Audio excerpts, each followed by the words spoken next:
I'm back with Carl. Carl, very good to see you. Good morning again. Fantastic to Can't be keep here. away from your stall. It's so interesting. Brilliant. Pocket watches. You're a big fan. I'm going to come around this side. Yeah, so of course, yeah. we're going to show the viewer what it looks like actually being a stall holder at the IACF Antiques Fair at Shepton Mallet. This is the view, the counter. This is where all the action goes on. It's very exciting, isn't it? Absolutely, yeah. It's amazing to be here. You love it. ICF Shepton Mallet. It's absolutely sublime. Lovely day, bit overcast, but nice and warm. Good and warm. We're going to get a tan. Right. We're going to absolutely. talk about pocket watches, are we? Yeah, absolutely. Show me some. Yeah. Show me some. So there's many different pocket watches, and this is just 4 that I've picked up from random. Okay. Going from right to left or left to right, whichever you prefer. Well, let's start down here. All right, What's this fella? okay, right. Oh, wow. Second World War. Yeah. Silvana pocket watch, DH marked. So you can always tell a German pocket watch. It generally stands out somewhat. Yeah. That particular one is absolutely fabulous. What does DH stand so for? DH is Deutsche Herr, which is German army military pocket watch. Yeah. Second World War.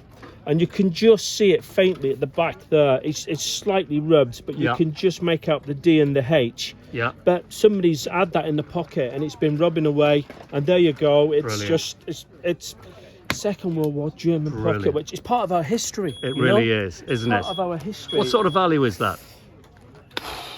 I mean, German pocket watches are on the up. Yeah. You know, I mean, if you've got a Zenith, and I've had plenty of Zeniths in the time, but this is a Savannah.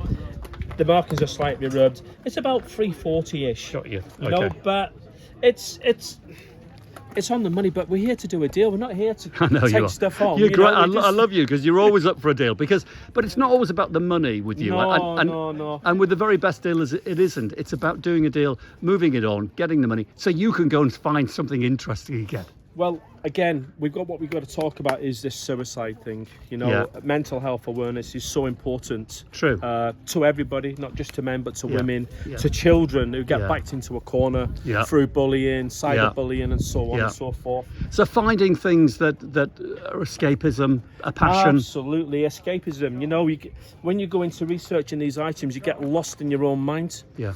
And, you know, the research behind it just really kind of hide your own personal trauma, and it allows you to give that bit of breathing space. It's an amazing thing. I love your honesty, Carl, and I really genuinely appreciate it. I really do. I think you'll be touching on a lot of. I think a lot of people will maybe relate to what you're saying, and I certainly do. You know, I certainly find an awful lot of escapism in what I do with painting and making films and working for the BBC, getting out and about and all of that. I'm very humbled. Yeah, I do. But this is your escapism. Yeah, so absolutely. talk about watch number 2. So watch number 2 is Second World War. It's Canadian. Right. Really unusual to find a Canadian pocket watch.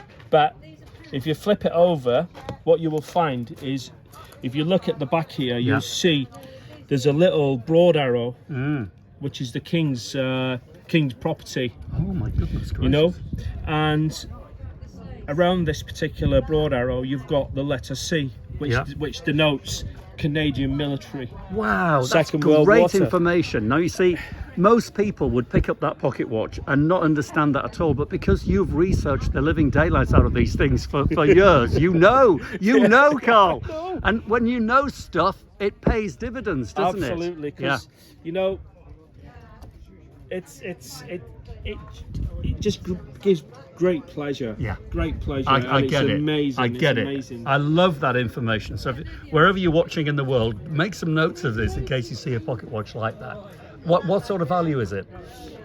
You know what? The value is like it's about £160. It's not a lot of money, is it? No. But I can see the next things in value to increase. Right, got you. Because I know I've got a lot here, but you know they're few and far between across the world. Now, what about this one, number 3? So this one, this is a Leonidas. So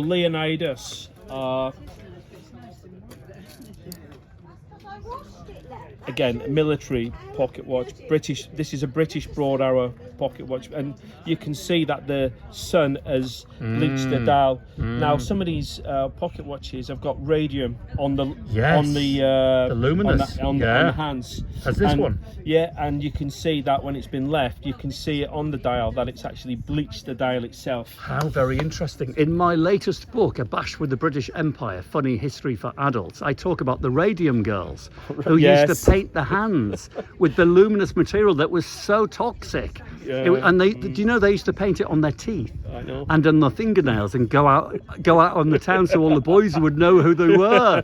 Isn't it amazing? Radium. Yeah, it's absolutely amazing. Okay, and that again, one. It's £160. No again, money. it's absolutely no money whatsoever.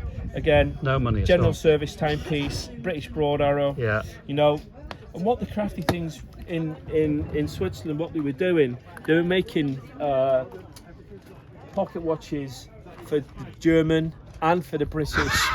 So I mean, they were taking everybody's money at the time. Of course they were. Marvellous. You know? And you know, we take everybody's money all of the time, or some of the time. Very good business people. Very good indeed. Absolutely. Okay, final one. Final one. Okay, this is a Elgin. This is a HS3 Naval watch. Right. It's a British one. You Let's can have a always tell slightly different this time. The broad arrows is a lot broader. I mean, that's very in your face, isn't Yeah, it? yeah. And you can see that it says HS3 at the top there. Yeah. Again, this would be made by Elgin. Yeah. It's an American manufacturer. Yeah. And with a lot of these American watches, you can actually tell by taking the back off. You can research the serial number. Yeah. There's a website you can search Elgin, Waltham, and all the other general stuff. Yeah. And you can actually tell when the year it was actually made by the serial numbers. Yeah. And again, it just tells a story. Blows your mind, doesn't it? Yeah, but this is British. This is British Naval, not American, but British. It's a HS3 Naval deck clock. What an absolutely beautiful thing. And value on that one? Or it's a little bit more this time. I mean, you're looking at 580. Yeah. But if you go online and do research, you're talking, some of them are like fetching £1,000, £1,200. You know, amazing piece of work. And from that, they went to the wristwatch. Yeah, I know. You know, to the wristwatch. So and the story of that development is actually fascinating. But we'll save that for another day. Carl, as ever, what a pleasure. Thank you again, David. Cheers. Thank you.